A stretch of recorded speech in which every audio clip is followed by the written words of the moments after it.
Hi friends, welcome to another episode of Decluttered.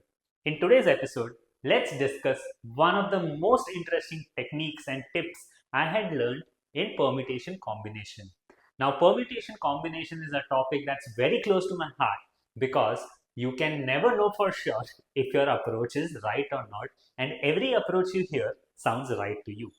But let's leave that aside and look at the kind of questions I'm talking about.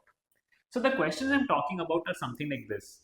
If we have 5 whole numbers such that the sum of the whole numbers is 105, as an example, right?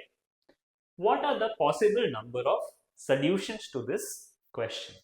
For example, A is equal to 100, B is equal to 5, C is equal to D is equal to E is equal to 0, right? Adds up to 105. Or A is equal to 0 is equal to C is equal to E, D is equal to 100, B is equal to 5. And like this, you can list a lot more possible solutions to this question. How do you solve for this?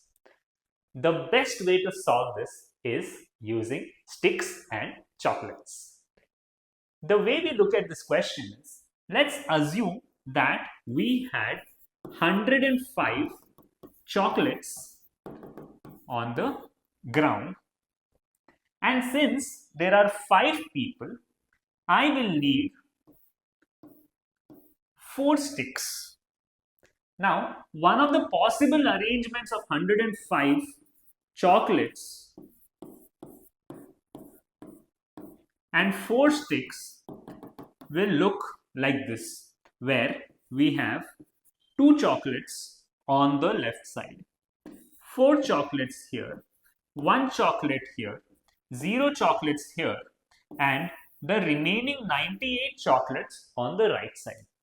So the point I am trying to make is, we have a total of 105 plus 4 sticks.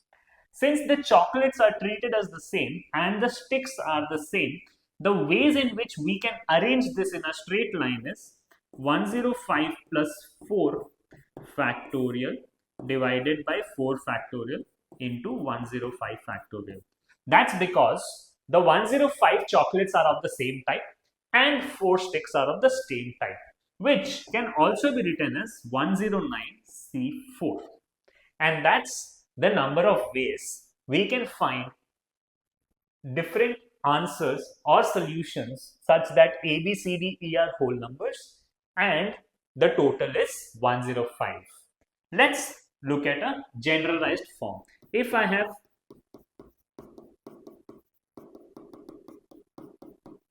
xn objects that total to some value p, in this case we have p chocolates and n minus 1 sticks, because the number of sticks needed to distribute will always be 1 less than the number of people or terms. So the answer is going to be p plus n minus 1 factorial by p factorial into n minus 1 factorial. The thing is that 0 is a possible answer to these type of questions. What if each term was supposed to be greater than 1? Very simple. Since I have p chocolates, what I'm going to do is, from the p chocolates, I'm going to take n chocolates and give each person 1 chocolate already. So x1 has received 1 chocolate, x2 has received 1 chocolate, so on, xn has received 1 chocolate. I am left with p minus n chocolates at the end, and now I have to find solution to this, where b1 is equal to x1 plus 1, right? b2, it already has 1 chocolate, so b2 is equal to x2 plus 1. Now these terms can be 0 because I have already assigned 1 chocolate. So the answer will be p minus n plus n minus 1 factorial divided by p minus n factorial into n minus 1 factorial, which is equal to p minus 1 factorial by p minus n factorial into n minus 1 factorial. Now, you may have seen this as formulae in your material. I do not like memorizing formulae as much as possible as long as I understand the logic behind it. And the way of distributing chocolates among n people using sticks is a great way to remember the logic and hence the formula behind these type of problems. I hope you liked this video. If you did, do share, like and subscribe for maximum outreach. Thank you.